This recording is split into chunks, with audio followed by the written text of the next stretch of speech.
Bismillahirrahmanirrahim. Assalamualaikum warahmatullahi wabarakatuh.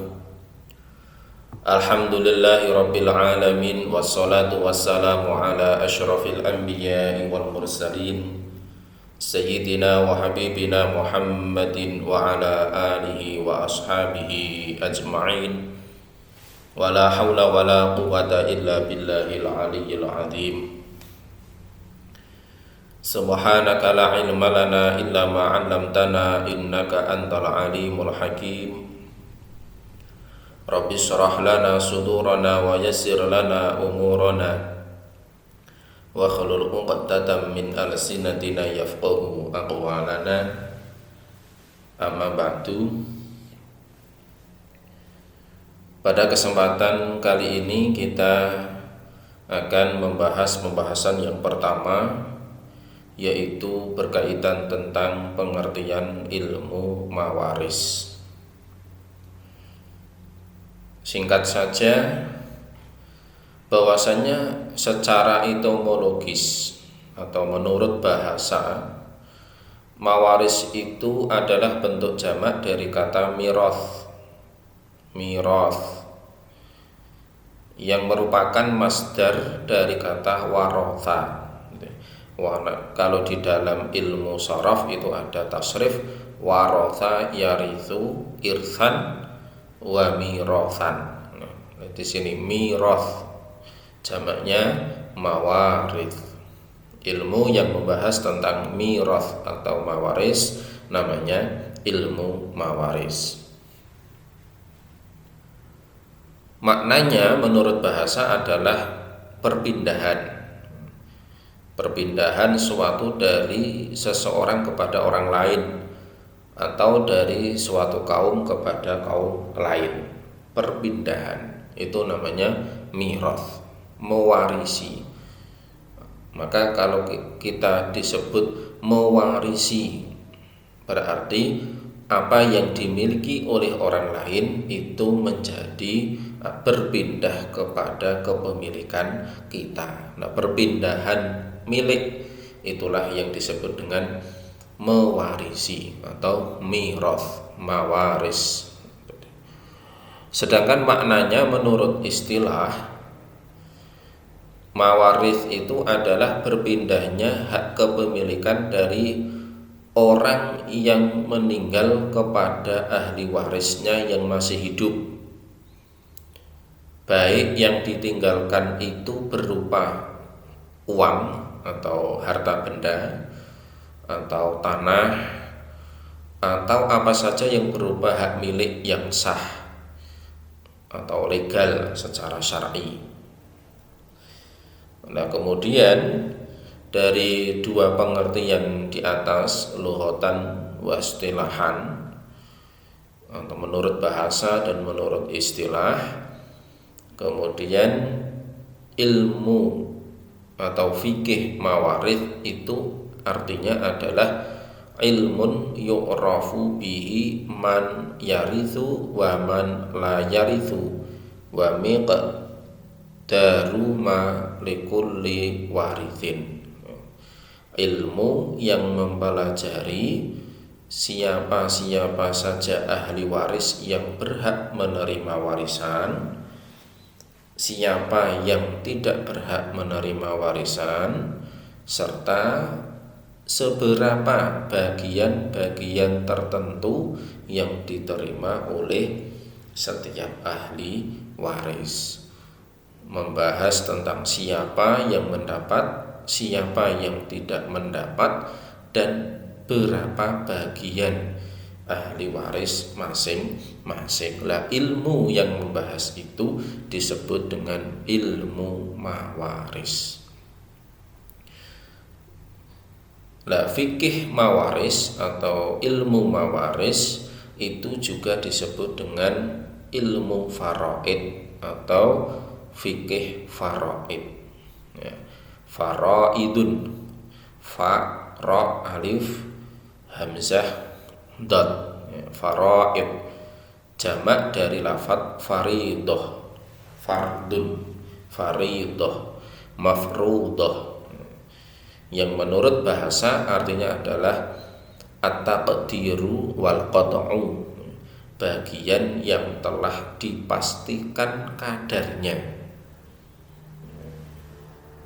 Jadi disebut dengan ilmu faraid karena dalam pembagian harta warisan itu telah ditentukan siapa yang berhak menerima warisan, siapa yang tidak berhak, dan jumlah kadar tadi, kadar atau ukuran yang akan diterima oleh ahli waris setelah ditentukan. Maka tadi at-taqdiru wal qat'u, bagian atau kadar yang telah dipastikan kadarnya, bagian yang telah dipastikan kadarnya atau yang sudah dipastikan ketentuannya. Maka ilmu mawarith itu juga disebut dengan ilmu faraid. Nah, kenapa kita perlu belajar ilmu mawaris atau ilmu faraid itu?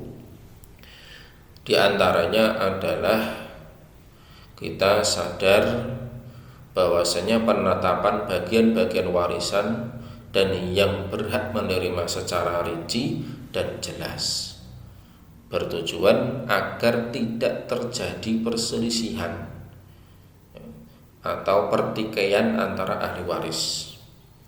Apabila masing-masing ahli waris itu mengetahui haknya masing-masing, maka perselisihan itu tidak akan terjadi. Justru perselisihan itu akan terjadi apabila masing-masing ahli waris tidak mengetahui haknya atau tidak mengetahui bagiannya masing-masing. Maka kita belajar ilmu waris itu untuk mengetahui penetapan bagian masing-masing itu seberapa, sehingga kita tahu haknya. Kemudian kalau kita tahu haknya, maka berarti kalau bukan hak kita ya kita tentu tidak boleh mengambil. Tapi kalau kita punya hak di situ, ya maka kita boleh mengambil. Ini. Kemudian di antara tujuan kita belajar ilmu mawaris, bahwasanya laki-laki maupun perempuan itu mendapat bagian warisan. Berbeda halnya dengan masa jahiliyah. Ini kalau di masa jahiliyah itu yang mendapatkan warisan itu hanya laki-laki, perempuan tidak mendapatkan hak waris. Bahkan laki-laki saja tidak semuanya. Laki-laki yang mendapatkan hak waris adalah laki-laki yang mampu dan berani untuk berperang. Kalau laki-laki tidak mampu dan tidak berani untuk berperang, dan ukurannya pada saat itu adalah naik kuda, artinya kalau laki-laki itu bisa mengendarai kuda maka dia mendapat hak waris. Apabila tidak bisa mengendarai kuda maka dia tidak mendapatkan hak waris. Lah, Islam datang dengan memberikan hak kepada siapapun, baik laki-laki maupun perempuan, sebagai upaya mewujudkan pembagian kewarisan yang berkeadilan. Ini dalam artian masing-masing berhak menerima warisan sesuai dengan porsi beban dan tanggung jawabnya. Maka ini penting bagi kita untuk belajar ilmu mawarith. Nah, dalam kesempatan ini nanti kita belajar ilmu mawarith atau faraid dalam pandangan hukum Islam. Kemudian ada beberapa hak atau perkara yang perlu kita perhatikan sebelum harta benda peninggalan mayit itu dibagikan. Maka kalau di dalam fikih mawarith itu ada istilah tirkah. Ada istilah tirkah. Tirkah itu adalah dari kata taroka. Taroka atau tarkun artinya meninggalkan atau tinggalan. Maka tirkah itu maksudnya adalah apa saja yang ditinggalkan oleh mayit, apa saja yang ditinggalkan oleh mayit. Ini namanya tirkah. Nah, tirkah itu nanti setelah dikurangi untuk hal-hal yang wajib untuk ditunaikan, maka itulah yang disebut dengan mirath. Maka jangan salah paham, tirkah itu adalah peninggalan masih kotor. Jadi harta benda kotor, belum dipotong dengan penunaian kewajiban setelah mayit itu meninggal. Maka ada istilah al-huququ al-muta'alliqatu bitirkatil mayyiti, hak-hak yang berkaitan dengan tirkahnya mayit.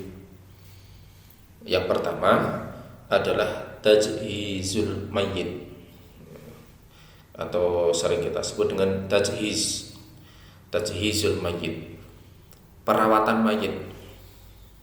Kita bisa jadi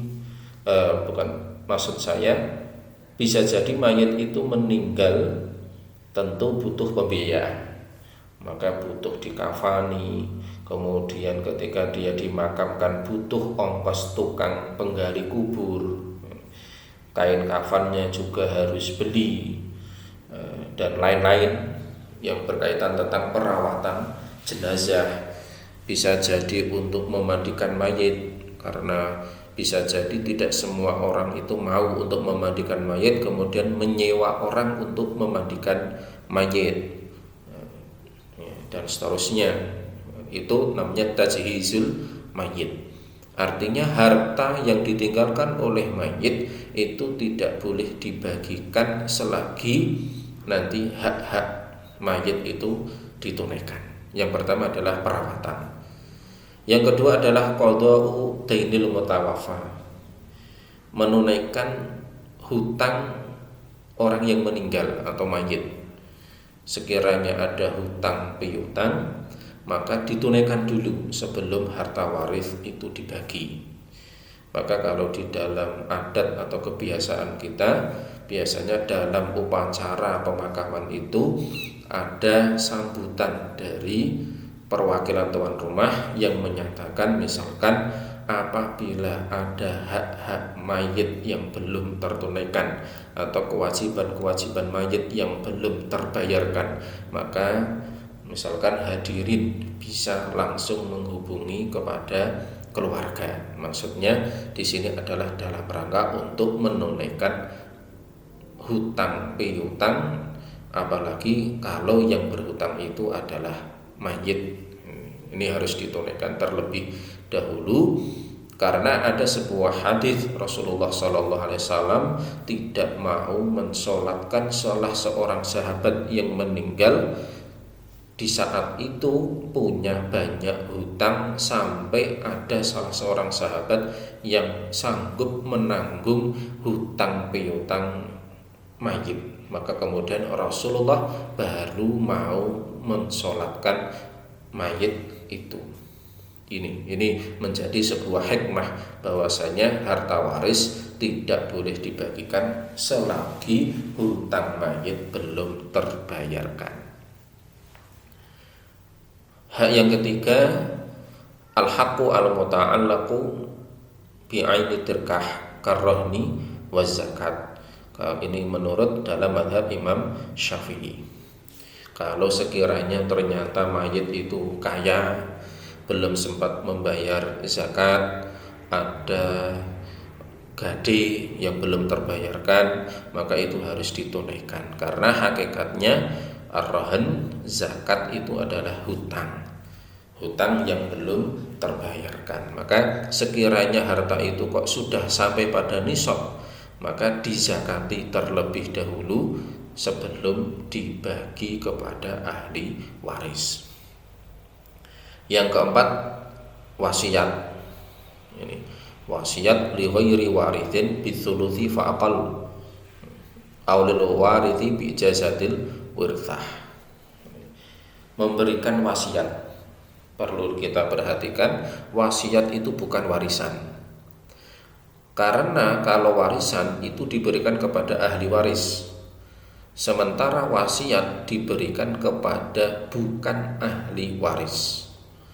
Bisa jadi karena ada unsur kedekatan kepada mayit, atau memang mayit ini telah berwasiat.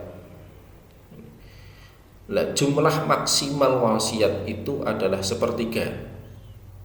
Boleh lebih dari sepertiga dalam kondisi tertentu. Itu nanti kita ada pembahasan khusus tentang wasiat. Tapi secara umum saya sampaikan batas maksimal wasiat itu adalah sepertiga. Boleh sepertiga apabila ahli waris memberikan izin atau ijazah. Warisan itu diberikan kepada orang yang bukan ahli waris. Contoh, misalkan anak angkat, saudara angkat, orang tua angkat, itu tidak mendapatkan warisan di dalam hukum Islam, tapi bisa mendapatkan warisan. Ini. Kemudian yang kelima, baru taqsimul baqi ala warathatihi hasba darajati qarabatihim wa binasbi khisasihim.